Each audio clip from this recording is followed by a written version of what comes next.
One thing all managers, parents, and romantic partners know is that things don't always go the way we want them to, which means we sometimes have to have challenging conversations with our employees, our children, and our partners. While never fun, these tough talks can be made easier and more effective. Hello, I'm Matt Abrahams, and I teach strategic communication at Stanford Graduate School of Business.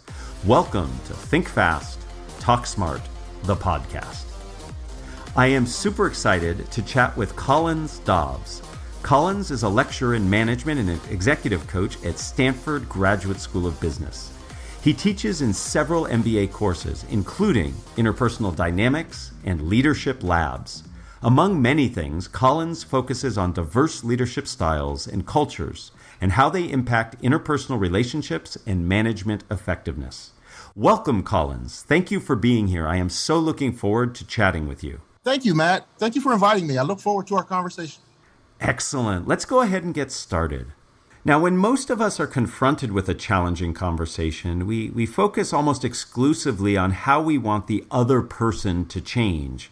Might focusing on other things be more helpful to us? I think it can, Matt. Certainly as a starter, I'll tell you one of the things that I like to think about is I think it's very helpful to slow ourselves down and to focus on our own awareness of what's going on for us. And part of that is am I aware of the depth of my excitement, the depth of my resistance, the depth of my emotions, and clearly, what is it that I want from this particular conversation myself, and do I feel grounded to have that conversation? So I think that's a great place to start. The other thing, Matt, that I find that's helpful is if I can slow myself down and be anchored, I am going to be a better listener because now I kind of have cleared some space and some anxiety away so I can do that. And then the corollary is, and then it also allows me to then listen more actively or more openly. And rather than necessarily listening for how do I cause change in the other person necessarily, can I start with some curiosity and certainly with the goal of mutual understanding? So I think that's usually a nice baseline to start with. Yeah, so important. Many of us, myself included, when I'm in these situations, I'm so focused on what I want the other person to do or how I want them to change. And what I'm hearing you say is we have to pause. I love this notion of slowing down because our minds are often so active. Slow down, really reflect on what's motivating our position, focus on where we're at. And I love what you said about focusing on what our goal is. Sometimes I know for myself, I just want change and I don't think deeply enough about what's a reasonable goal for that change. And then you spoke the magic word, listening. I think in all of these situations, we could benefit by listening, and anything that gets us into a place where we can listen better will be so helpful. So thank you for that guidance. Really, really important. Do you have suggestions for ways for structuring constructive or critical feedback? One model that I've used in executive education, and we use a piece of it in interpersonal dynamics, is kind of a three considerations, right? And the first one is, it's called the AIR feedback model. So the A stands for action. And in some ways, the way I like to talk about that is very simply, can we share data that is accessible to both parties involved in the communication? So A is for action. So if I can name a specific action that you took, something you said, something you did, something that is there and obvious that we can refer to as a concrete data point for us to kind of both look at. So the specificity, it helps with the conversation. The I is, so given that action, what was the impact on me, right? What was the impact? And so very often what happens is we're based on actions, the other person is actually responding not necessarily to your intentions, but often they're responding to what was the impact of that behavior. So when you're giving feedback, you might say, so in the meeting, during the presentation, I was about to review the numbers. And it was at that point that you jumped in and said, hey, wait a minute, before we do that, I think there's an opportunity to talk a little bit more about the marketing plan. So the action was when you joined in at that moment. The impact on me at that moment was I felt frustrated. I felt confused because I wasn't ready to go there. And I think I was building the narrative that we agreed on. That's the kind of, that might share that with a colleague to say that was the action, that was the impact on me. And then the R for air is a request. And so now that I've shared that, the request might be, so in future meetings, what I would find very helpful would be either A, if you can hold that comment, or if you could check in with me and say, so Collins, I know you're finishing your portion of the presentation. When you're ready, I would like to maybe circle back and transition to cover another part. How does that work with you? So that's a specific request. So then you give the other person some hooks and handles for how they can actually provide feedback for you that is less risky, or certainly that in a way that you might feel that's more responsive. Wow, I really like that AIR model, the idea that you identify an action, that it's observable, it's objective, that you can see. You identify the impact that it had on you as the recipient of that action, and then you make a request. And I like the acronym. It helps you clear the air. You know, when I teach the feedback skills, I love that you have a model that we can follow. I look at feedback as really an invitation to problem solve, to try to figure out a way to work together. And I love that this structure ends with a request. It's your request, which could be, as you gave an example, a declaration. Here's what I need from you. Or it could be a question. It could be an inquiry. How can we collaborate together? So I think if all of us were to embrace this AIR model, we could make our feedback more concise and more clear. And what I really like is it also strips out some of the emotion, which leads to my next question about what thoughts and advice do you have on how to manage the emotions that we often feel when we find ourselves thinking about and actually in challenging communication situations. When you find yourself in a situation, let's say I'm about to receive feedback from you as a colleague. Mm-hmm. One of the things that's really anchoring is, I might say a version of, so Matt, I'm looking forward to hearing what you have to say, really value, your thoughts. I must say at this moment, I'm feeling a range of emotions, which could be, I'm both, naturally have some anxiety because I don't know what you might say. I might feel, I may have disappointed you in a way that I'm not aware of, and that doesn't feel good. And I'm also pretty curious because, in the past, you've really given me helpful feedback. So I've got a mix of emotions, Matt. So I just want you to know that, so that we know kind of what's in the room. So there's a way in which, rather than in some ways totally stripping away emotion and trying to make the feedback fully cognitive, what usually is more resonant and connecting is can we then connect at that place? Because then you might say, you have more information. You might say, oh, Collins, I didn't know that. We work together a lot. To me, I wasn't, I had no idea that this might be higher stakes for you. And it gives you more choices in terms of, how you, might deliver the message, or how we might then talk about what's going on. Because very often what can happen is we believe that we're delivering the message, full content, full details, and being quite helpful to another person. And the person walks away not taking it in, certainly in the way that we had hoped. And sometimes that's because there was so much unexpressed emotion in the room, they weren't fully prepared to hear it in a way. And so and then you walk away believing that they did, and then it can lead to, again, further sort of missed expectations further down the line. So that's one of the things that we like to think about in terms of, like, can we just honor and make them part of our experience? And I might say to you, just like you said, on the request side, it would also be helpful, Matt, for me to hear, how are you, like, what's going on for you in terms of this? Are you feeling any of this, similar emotions, different emotions? So starting from this place of, I like to say very often, connection before coaching is really powerful, right? Because very often our best coaching happens sometimes, and we forgot to actually connect emotionally with the other person, and they can easily miss it. And as you know, this happens in our professional relationships, and it often happens in our dear personal relationships as well.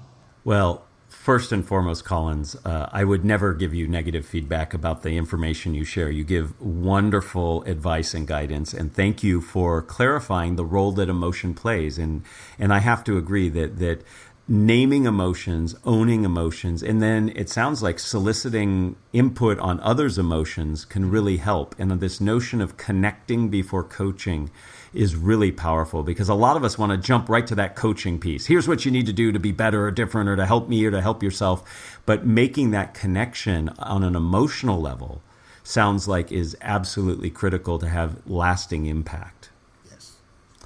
I'm curious, you triggered a question in my mind. Are there things we can do when we are receiving feedback to help us be more open to it? I know personally that there are times where I will get very defensive, especially if I know potential critical feedback is coming. Are there things that you teach or perhaps you do in your own life to help you be more receptive when you're receiving constructive feedback?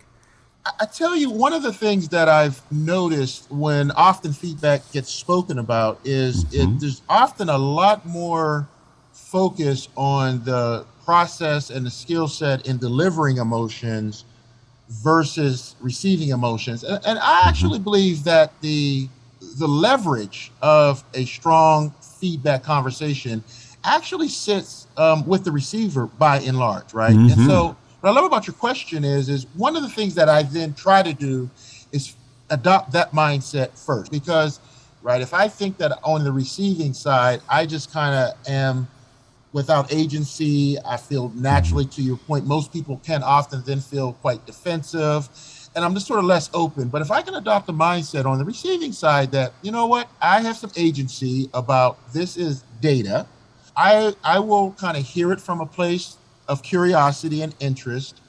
And I have some choices about what I do with that, which could be a range of right now, that might feel a little bit too much for me to deal with, but I appreciate it and will study that a little more and follow up with you later as I kind of get grounded with that. Or B, I might say, that's a great idea. I hadn't thought about that. Can you help me unpack that a little more in terms of impact on you or other examples, so I can actually learn something about it? Or I might do something totally, different with it. But if I then, as the receiver, can put myself in a place of curiosity, a place of agency, and a place of kind of openness to this, as you were talking about feedback being learning and problem solving, it opens up a whole new world of possibilities. Wow. The power of having the right approach and mindset can certainly make a difference. And I love that notion of curiosity and interest in what the person is saying.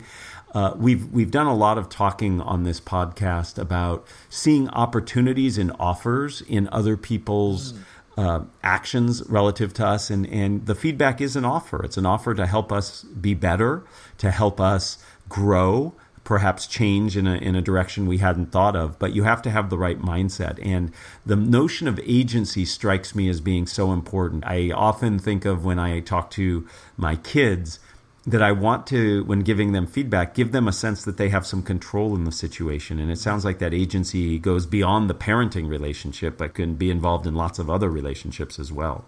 One of the things I appreciate so much about the work you do, Collins, is not only is the advice just very actionable, it's really memorable too. I like the AIR model. It's easy to remember the acronym. I like the connect before coaching. I have heard you also talk about pace, space, grace. Can you define what you mean by this, and how can we benefit by deploying these concepts? Love that. Thank you, Matt.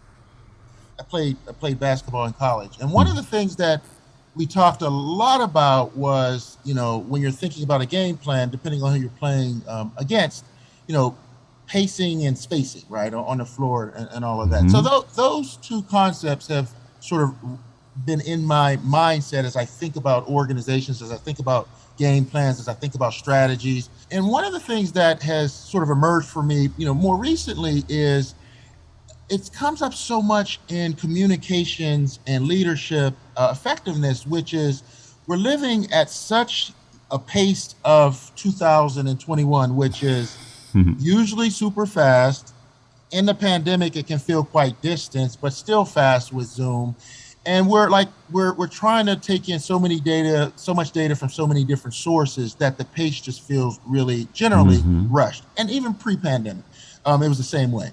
So sometimes the miss or the opportunities as a coach very often is I try to slow it down and take a Mm-hmm. look at, the themes, what's coming up. How do we explore emotions? What are our hopes? What are our desires? What are the patterns that we're recognizing in ourselves and others?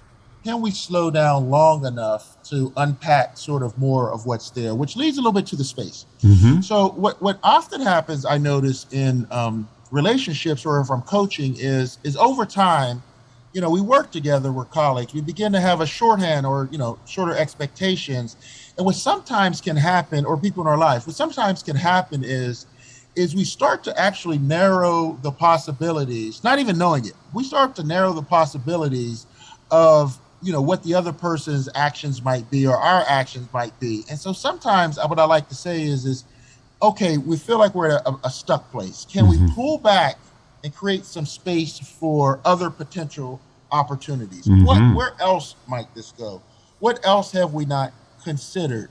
How might this be different than what we had hoped? So there's something about that's freeing, I think, for us individually, and often the people we're working with, when we can kind of pull back and slow down and just notice, breathe differently, Mm-hmm. pacing, notice that there may be other interesting possibilities that we hadn't considered. And very often, solutions can come from the additional space that we create with each other.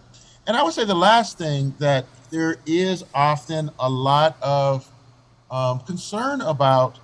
I'm not exactly sure I know the right thing to say in this difficult conversation, Mm-hmm. right? So I have a choice there. So I might either then withhold and just say it's just not worth saying it.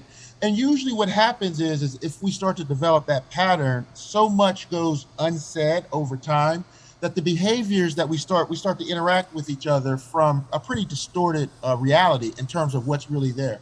So part of what I like to think about is can we contract with, speak with each other directly about, what, there will be times in which I will do some things.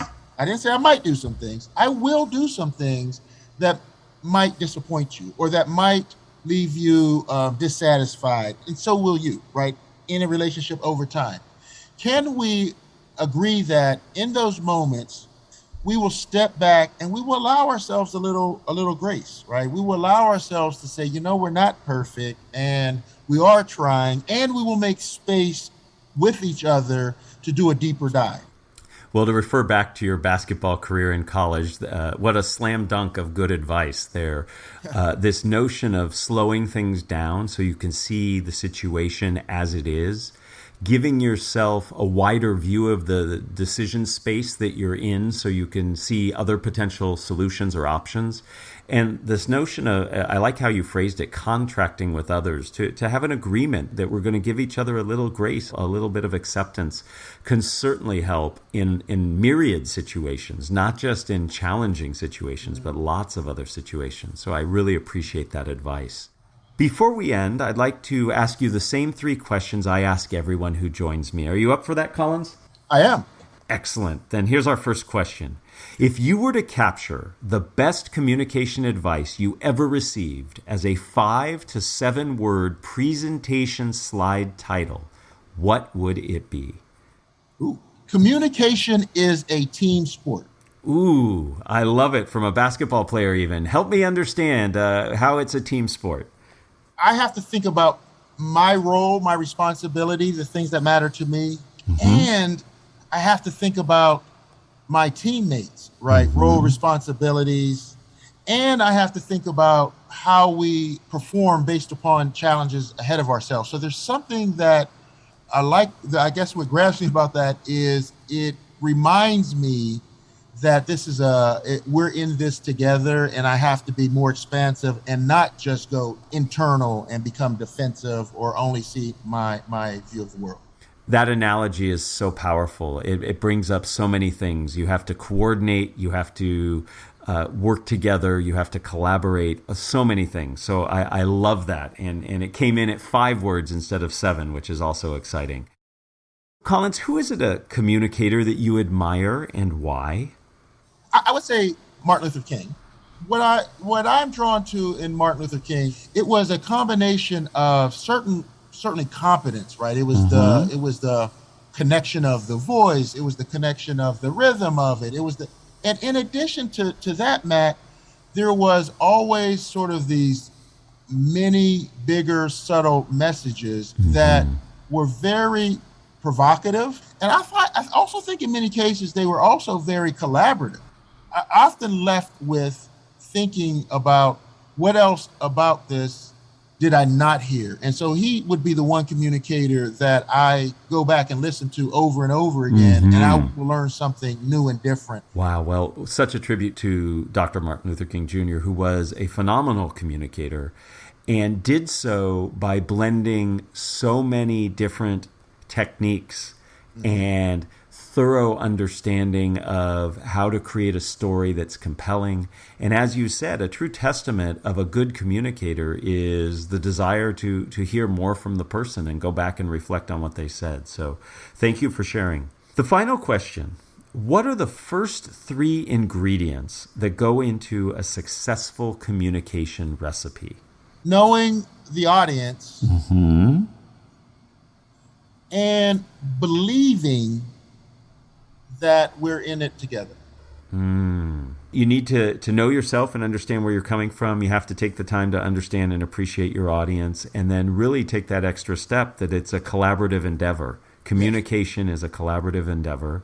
And as we mentioned earlier, it's not always pleasant. There are times where you have to have challenging conversations, but by leveraging the tools that you so graciously shared with us today about how to structure feedback, how to take a sense of agency when receiving feedback, about how to look at communication as a coordinated effort, has been so helpful. Collins, I thank you so much. Your advice and feedback resonate very loudly for me, and I hope for our listeners. Thank you for your time.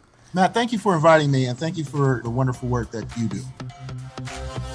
Thanks for joining us for another episode of Think Fast, Talk Smart, the podcast. Produced by Stanford University's Graduate School of Business. For more information and episodes, visit gsb.stanford.edu or subscribe to our show wherever you get your podcasts. Finally, find us on social media at stanford.gsb.